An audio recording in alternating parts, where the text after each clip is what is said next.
எல்லாருக்கும் வணக்கம். நான் உங்கள் திரைப்பட இயக்குனர் பட்டுராம் செந்தில். இன்னைக்கு ஒரத்தநாடு எம்எல்ஏ வைத்திலிங்கம் அவர்கள் ஒரு பேட்டி கொடுத்துருக்காங்க. அதை பற்றி தான் நீங்கள் பேச போகிறோம். தொண்டர்களின் கருத்தாக, அதிமுகவின் தொண்டர்களின் கருத்தாக 99% மக்கள் அதிமுக 2 அணிகளாக 3 அணிகளாக இருப்பதை விரும்பவில்லை, அனைவரும் ஒன்று சேர்ந்து ஓரணியில் திரள வேண்டும் என்று ஒரு கருத்தை பதிவிட்டிருக்கிறார். இதுல நிறைய தொண்டர்களும் எதிர்பார்ப்பும் இதுவாகத்தான் இருக்கிறது. மிகப்பெரிய கட்சியாக எம்ஜிஆர் அவர்களால் தோற்றுவிக்கப்பட்ட ஒரு கட்சி, ஜெயலலிதா அம்மாவால் வளர்க்கப்பட்ட ஒரு கட்சி இன்று தேய்ந்து கொண்டிருக்கிறதோ என்கிற சந்தேகம் அதிமுக அணியினர்கள் மாத்திரமல்லாமல் பொதுமக்களுக்கும் வந்திருக்கிறது. எடப்பாடி பழனிசாமியில் இருக்கிற அதிமுக அணி ஒரு வாக்கு வங்கியை வைத்திருந்தாலும் கூட மிகப்பெரிய வாக்கு வங்கிகளை பெற்றிருக்கிற அதிமுக மிகப்பெரிய சரிவைத்தான் சந்தித்துக் கொண்டிருக்கிறது. தொடர்ந்து 10 தேர்தல்களிலே தொடர் தோல்வி. எதிர்கட்சி தலைவராக இருந்த போதிலும் தோல்வி பல தொடர்ந்து கொண்டே இருக்கிறது. காரணம், அதிமுக 4-5 குழுக்களாக தனித்தனியாக பிரிந்து நிற்பதுதான் இதற்கு மிக காரணம் என்று எல்லாரும் சொல்லப்படுகிறது. பலருடைய விமர்சகர்கள் எல்லாம் இதைத்தான் அதிகமா பேசுறாங்க. இவங்கெல்லாம் ஓரணியில் திரண்டால் மாற்றும் கட்சியாக ஆட்சியை மாற்றும் கட்சியாகவே வரக்கூடிய வாய்ப்பு இருக்குன்னு எல்லாரும் சொல்றாங்க.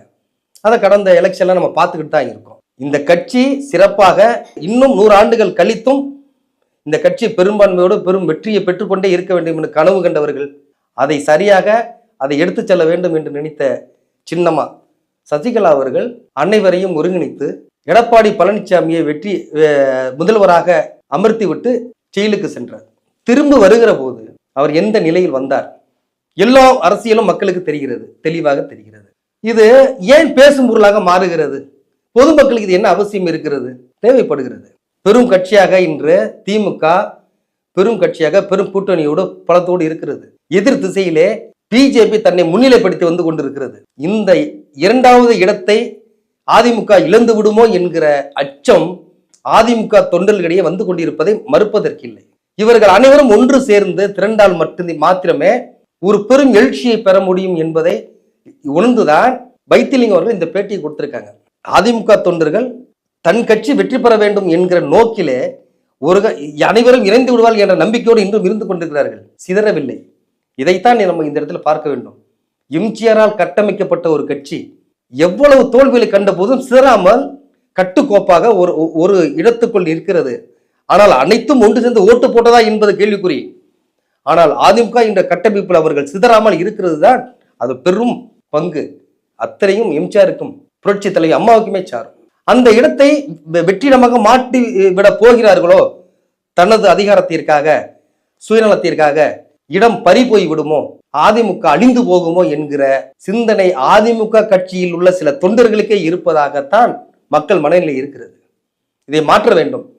அனைவரும் ஓரணியில் இணைய வேண்டும், பெரும் மாற்றத்தை கொடுக்க வேண்டும் என்று பலரும் நினைக்கிறார்கள். கேசி பழனிசாமி அவரும் ஒரு குழுவாக அமைத்து அனைவரையும் சந்தித்து ஒரு அணியாக திரள்வதற்காக முயற்சி செய்து கொண்டிருக்கிறார். இப்ப இங்க ஒரு பிரச்சனை இருக்கிறது. எல்லோரும் ஒரு அணியில் திரண்டால் யார் தலைவராக வருவது? ஒருவேளை சசிகலா வந்து விட்டால் எடப்பாடிக்கு பயம். எடப்பாடியை முன்னிலைப்படுத்தி இவர்களாம் இணைவார்களா என்கிற கேள்வி பல சந்தேகங்களையும் பல கேள்விகளையும் எழுப்பிக் கொண்டே இருக்கிறது. ஆனால் இவர்கள் அனைவரும் ஒரு அணியில் இணைந்து செயல்பட்டால் மாத்திரமே திமுக எனும் பெரும் ஆளுமை எதிர்த்து நிற்க முடியும் என்பதில் எந்த சந்தேகமும் இல்லை. ஏனென்றால் தனக்கு மாற்று என்று பிஜேபி திமுகவை குறிவிக்கிற போது தான் எதிர்கட்சி என்கிற நிலைக்கு பிஜேபி வந்து விட்டது. இன்னும் தயங்கி அதிமுக நின்று கொண்டிருந்தால் உண்மையிலேயே 3ஆம் இடம் தள்ளப்பட்டு விடுமோ? ஏன்னா அந்த எலெக்ஷன் ரிசல்ட் நம்ம பார்த்தோம்ல. எலெக்ஷன் ரிசல்ட்ல இப்ப பாத்தீங்கன்னா எம்பி தேர்தலா இருக்கட்டும், பல இடங்கள்ல சில இடங்கள்ல டெபாசிட் போயிருக்கு, சில இடங்கள்ல 3வது இடம் போயிருக்கு, ஒரு இடத்துல 4வது இடமே போயிருக்கு. நாம் தமிழர் முன்னாடி அந்த இதெல்லாம் நம்ம பார்க்கிறோம்ல. அப்போ இப்படி ஒரு விஷயங்களை அதிமுக தொண்டர்கள் பார்த்ததே இல்லை. இவ்வளவு மோசமான தோல்விகளை சந்தித்ததில்லை. அவர்களுக்கே மனம் தாங்க முடியவில்லை. எப்படியாவது இணைத்து விட வேண்டும். ஆனால் தொண்டர்கள் தான் இதை விரும்புகிறார்கள் தவிர தலைவர்கள் இதை விரும்புகிறார்களா என்கிறதா மிக முக்கியமா இருக்கு. ஓபிஎஸ் சேரத்துக்கு ரெடி ஆயிட்டாங்க, சின்னம்மா இவங்கெல்லாம் சேரத்துக்கு ரெடியா தான் இருக்கிறாங்க. ஆனா எடப்பாடி அதுக்கு ஒத்துக்கொள்வாரா? இப்ப எடப்பாடியிலே சில பிரச்சனைகள் இருக்கு. என்ன அப்படின்னா, எல்லாரும் சேர்ந்து ஒரு அணியில் பயணிப்போம்னு செங்கோட்டையன், வேலுமணி, இவங்கெல்லாம் தங்கமணி இவங்கெல்லாம் சேரலாங்கிற ஒரு எண்ணம் அவங்களுக்கு இருக்கிறது மாதிரி தான் அங்க இருக்கிற செய்தி வட்டாரங்கள் தெரிவிக்கிறது.